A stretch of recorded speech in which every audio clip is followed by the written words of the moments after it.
the Christ my Lord, the only way to meet my God. Jesus is the Christ my Lord, He washed away my sins for me.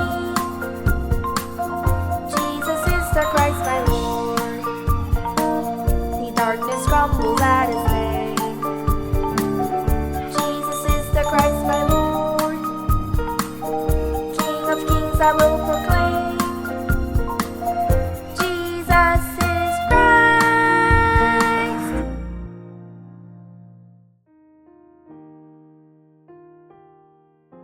Huwag matakot. Magtiwala tayo sa Diyos na banal na Espiritu na kasama natin.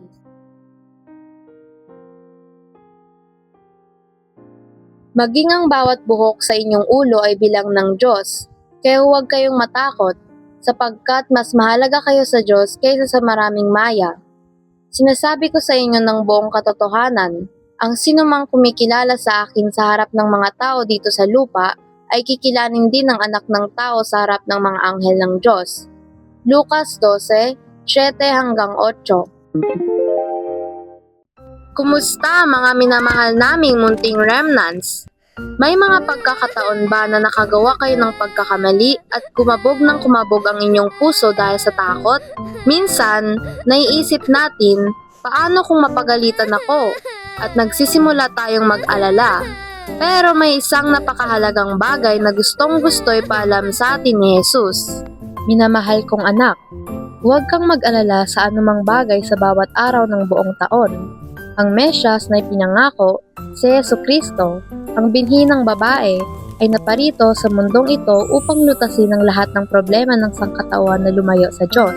Siya ay dumating upang alisin ang lahat ng ating mga alalahanin at bigyan tayo ng tunay na kapayapaan. At kasama natin siya ngayon. Kaya kahit anong pagkakamali natin, huwag nating ipilit ang sariling isip at gawin ang gusto natin. Sa halip, buong tapang nating tawagin ang pangalang si Jesus ang Kristo.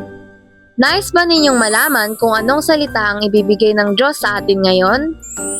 Kung gayon, sama-sama tayong pumasok at tuklasin ang salita ng Diyos mula sa Lucas 12:1-12. Napakaraming tao ang nagtipon upang makita si Jesus. Sobrang dami ng mga tao na halos hindi na sila magkasya at nagkakabanggaan na at nagkakatapakan na sila. Pero bago ang lahat, may isang mahalagang mensahe na sinabi ni Jesus sa kanyang mga alagad. Mag-ingat sa mga mapagkunwari tulad ng mga Pariseo. Hindi nila naunawaan ang kalooban ng Diyos. Nagkukunwari silang naniniwala at mabuti sa labas. Ngunit ang kanilang puso ay puno ng kasakiman, kasinungalingan at poot. Bakit kaya tayo binabalaan ni Jesus laban sa pagkukunwari ng mga Pariseo? Ang pagpapakita lamang na tayo ay relihiyoso at mabait sa panlabas ay nagdudulot ng pagmamataas sa sarili at paghahangad ng papuri at pagkilala mula sa ibang tao. Kahit nasa pananampalataya lamang kay Jesucristo ang makapagpapalaya sa atin mula sa kapangyarihan ng kasalanan, impyerno at Satanas at ang magbibigay sa atin ng kaligtasan. May mga taong nagsasabi sa atin na gawin ng lahat maliban sa pagkilala na si Jesus ang Kristo. Kaya ang pagkukunwari at legalismo na nagbibigay diin sa mga tuntunin at anyo ng buhay pananampalataya ay nagpapanatili sa tao na malayo sa Diyos at nakagapos sa kapangyarihan ng kasalanan. Hinihila siya ng kasakiman at hindi siya kailanman makakatakas sa kapangyarihan ng sinungaling na si Satanas na nagsasabing kaya niyang mabuhay ng kahit wala ang Diyos. Kaya sinabi ni Jesus na huwag tayong matakot sa mga mapagkunwari, na humahad lang sa mga tao na maniwala at tumawag na si Jesus ang Kristo, ang tagapagligtas at solusyon sa bawat problema sa buhay. Huwag nating hayaang ang takot at pag-alala ang maging mabigat na pasanin sa ating puso hanggang sa mawala ang ating pananampalataya at hindi natin matanggap ang kaligtasang ibinibigay ng Diyos. Sinabi rin ni Jesus, ang dapat ninyong katakutan ay ang Diyos na Kristo na ipinahayag sa Genesis 3:15. Kung ganoon, sino ang Diyos na tinutukoy sa Genesis 3:15? Noong una, ang tao ay nilikha ayon sa larawan ng Diyos. Masaya, lubos na pinagpala, namumuhay kasama ang Diyos, at pinagkatiwala ang mamahala at sumakop sa mundo. Ngunit, isang araw, nalinlang ang tao sa kasinungalingan ni Satanas na puno ng kawalan, kaguluhan, at kadiliman at iniwan ng Diyos. Dahil dito, ang tao ay napailalim sa kapangyarihan ng kasalanan at patuloy na nahihikayat na tumalikod at tanggihan ng Diyos. Ito ang tinatawag na orihinal na kasalanan. Kaya upang malutas ang problema ng sangkatauhan na nahiwalay sa Diyos, ipinadala ng Diyos si Jesucristo, ang ipinangako ng Diyos sa Genesis 3:15. Genesis 3:15.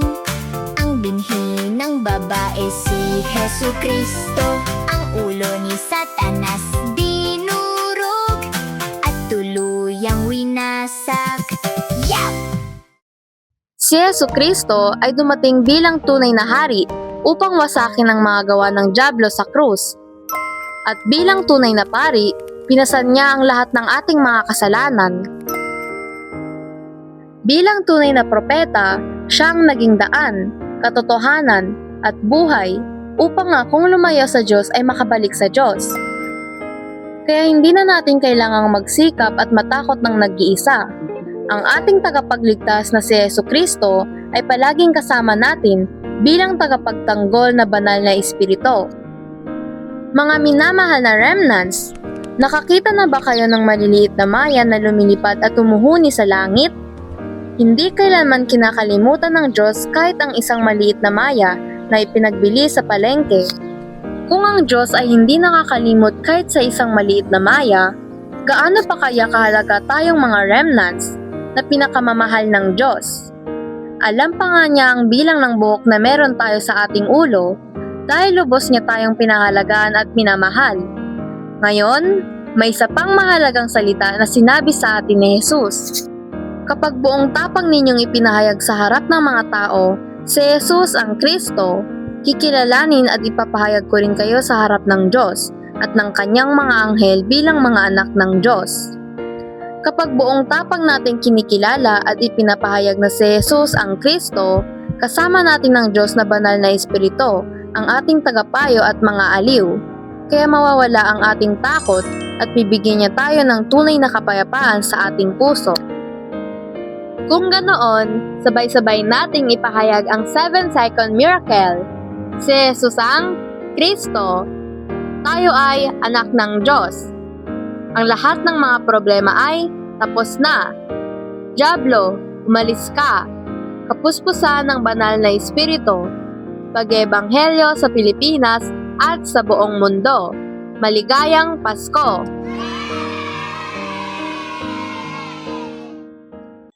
Sa huli, sinabi ni Jesus ang isang napakahalagang salita. Ang sinumang lumapastangan sa banal na espiritu ay hindi patatawarin. Ano ang ibig sabihin ng paglapastangan sa banal na espiritu?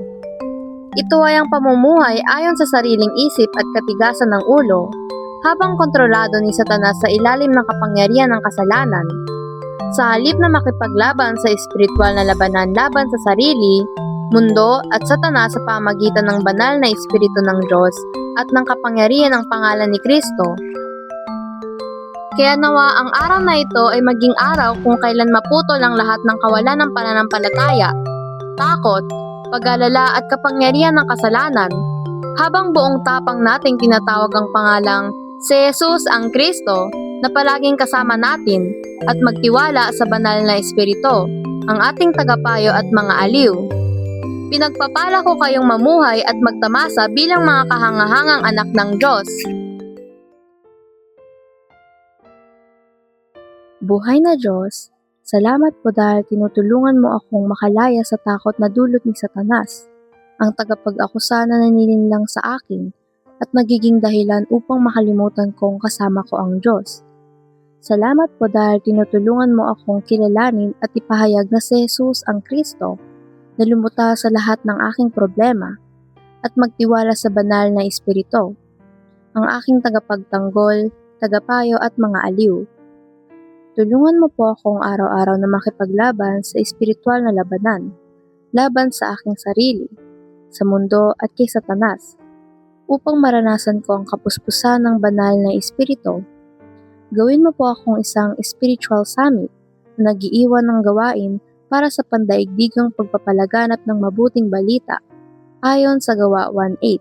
Sa pangalan ni Jesucristo, ako ay nananalangin. Amen.